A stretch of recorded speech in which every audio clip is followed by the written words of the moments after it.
Dear students, welcome to this channel.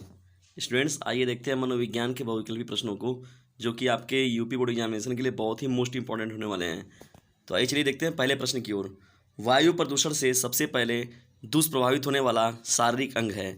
तो वायु प्रदूषण से जो सबसे ज़्यादा प्रभावित होता है तो वो ये जो हमारा फेफड़ा होता है, सबसे ज़्यादा इस पर प्रभाव पड़ता है वायु प्रदूषण का।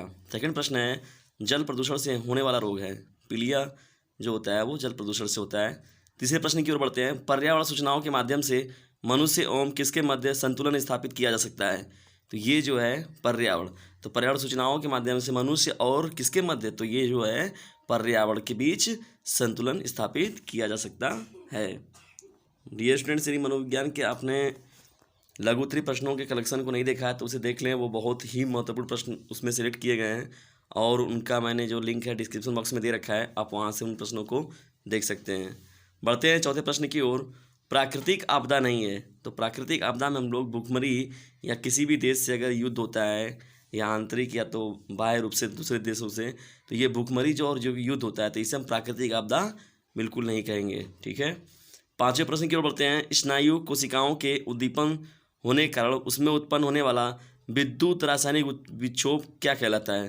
तो इसे हम लोग कहते हैं स्नायु आवेग। तो स्नायु आवेग के डिफिनेशन को भी आपसे पूछ सकता है अति लघु उत्तरीय प्रश्न में। ठीक है, अगर ऑप्शन में देगा बहुविकल्पी प्रश्न में तो आप वहाँ से कर सकते हैं। बढ़ते हैं छठे प्रश्न की ओर। अनुभव और परीक्षा द्वारा व्यक्ति के व्यवहार में अपेक्षाकृत स्थायी परिवर्तन कहलाता है। तो इसे हम लोग कहते हैं सीखना। तो सीखना क्या है या सीखने के डिफिनेशन में आपको दे सकता है, तो उसमें ऑप्शन में आपको यहाँ पर सीखना के साथ आप जाएंगे। तो अनुभव और परीक्षण द्वारा व्यक्ति के व्यवहार में अपेक्षाकृत स्थायी परिवर्तन जो कहलाता है तो उसे क्या कहते हैं हम लोग, सीखना। डियर स्टूडेंट्स, महत्वपूर्ण प्रश्नों की श्रृंखला में आगे बढ़ते हैं हम। जो सातवां प्रश्न सभी लोग का है, एक समय में एक ही व्यक्ति को दिया जाने वाला बुद्धि परीक्षण कहलाता है। तो इसे हम लोग कहते हैं वैयक्तिक बुद्धि परीक्षण।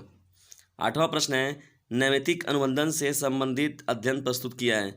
तो इसे जो देने का श्रेय है वो स्किनर जी को जाता है। नौवां प्रश्न है, विस्मरण है एक मानसिक क्रिया है। तो विस्मरण क्या होता है, यानी भूलना जो होता है वो एक मानसिक क्रिया है। 10वें प्रश्न की ओर बढ़ते हैं, किसी गंभीर समस्या के समाधान के लिए किए जाने वाले चिंतन को कहते हैं। तो किसी कोई गंभीर समस्या अगर होती है तो उसके समाधान के लिए जो चिंतन हम लोग करते हैं उसे हम लोग तार्किक चिंतन कहते हैं। डियर स्टूडेंट्स, यदि आपको नागरिक शास्त्र और इतिहास के महत्वपूर्ण प्रश्नों का वो भी उत्तर के साथ कलेक्शन चाहिए तो आप डिस्क्रिप्शन बॉक्स में जाकर देख सकते हैं। मैंने वहाँ पर लिंक दे रखा है, आप उन्हें ओपन करके पढ़ लें। वो बहुत ही महत्वपूर्ण प्रश्नों का संग्रह है। 11वें प्रश्न की ओर बढ़ते हैं। इसमें बहुविकल्पी प्रश्नों का जो कलेक्शन हम लोग का उसमें 11वां प्रश्न है, व्यक्तित्व का सील गुण है।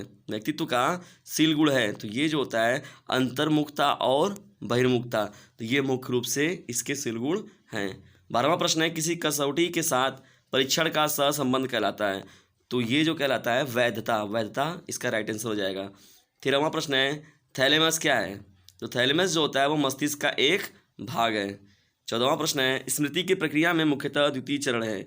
तो जो स्मृति की प्रक्रिया होती है उसमें जो द्वितीय चरण होता है, सेकेंड स्टेज जो होता है वो धारण होता है, यानी किसी भी चीज़ को धारण करने की क्षमता जो होती है वह द्वितीय चरण है। किसका, स्मृति का।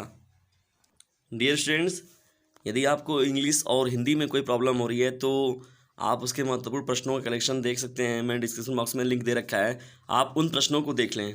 और यदि आपको इन सभी विषयों में कोई प्रॉब्लम होती है तो आप हमें कमेंट बॉक्स में बताएं कि आपको किस पर आधारित वीडियो चाहिए और कौन समस्या है। 15वां प्रश्न सभी लोग का हो जाएगा, किसने संवेग के हाइपोथैलेमा सिद्धांत का प्रतिपादन किया। तो इसे ये जो सिद्धांत देने का श्रेय है वो कैनन बार्ड जी को जाता है, कैनन बार्ड। 16वां प्रश्न है, वास्तविकता का सिद्धांत किससे है। तो वास्तविकता का सिद्धांत जो है यथार्थवादी चिंतन से है। तो वास्तविकता का जो सिद्धांत है वो किससे संबंधित है, यथार्थवादी चिंतन से। 17वां प्रश्न हम सभी लोगों का हो जाएगा, चिंतन का विषय चिंतक के सम्मुख होने की स्थिति में होने वाले चिंतन को क्या कहते हैं।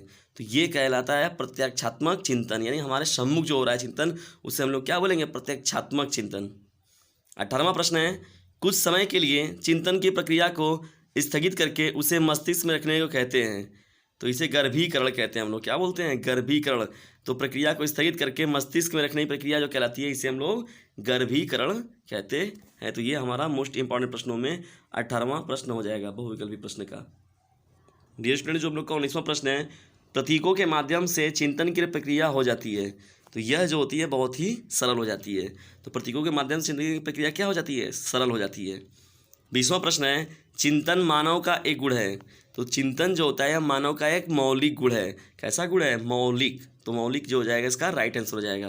तो ये हो गया मनोविज्ञान के 20 बहुत ही महत्वपूर्ण बहुविकल्पी प्रश्नों का कलेक्शन।